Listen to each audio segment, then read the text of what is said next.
Hi and welcome to my channel. My name is Carsten. I'm talking a lot about music here, especially about re-establishing my lost music collection that at that time when it was taken by uninvited guests was about 1900 units, vinyls, CDs, cassettes.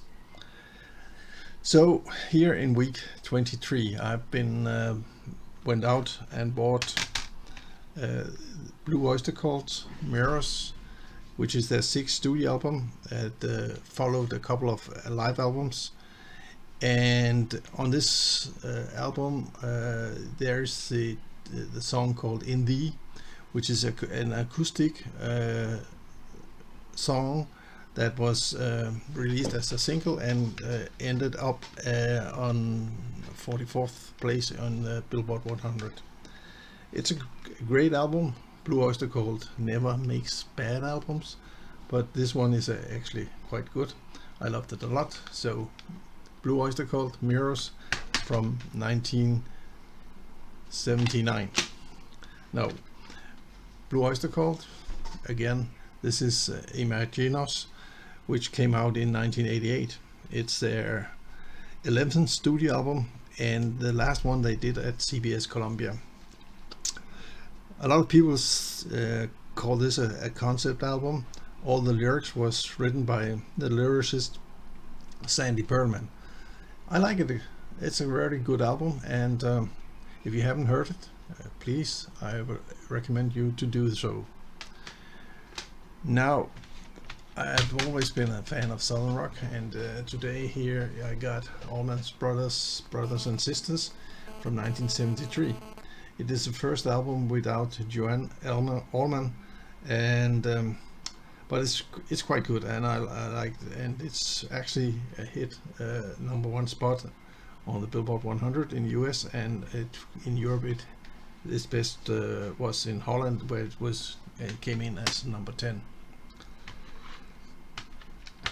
Marillion fan is no secret, and here is the Reel to Reel, a live album, and you got quite a number of songs from the previous albums. This one was released in 1984, so it's still with Fish, and it's a quite good live album from Marillion. The last album I bought in week 23 was this one, which is Deep Purple Whoosh. Now, this is the 25th studio album. It's amazing. It was recorded in 2019-2020 and released in 2020. And it has a lot of good songs on it. And of course, if you take the number and the address, was it actually also their the first track on their debut album in 1968 called Shades of Deep Purple. And Ian Pace, the drummer, is the only one that played on both versions, so he actually did this 62 years later, 52 years later than with this one. So it's a great album, and it's recommendable. Now, if you haven't subscribed to my channel, please do so by clicking on the subscribe button, and if you want to get notified every time I upload something new, push the bell below. And that's from me on week 23-22. Thank you until we see you again.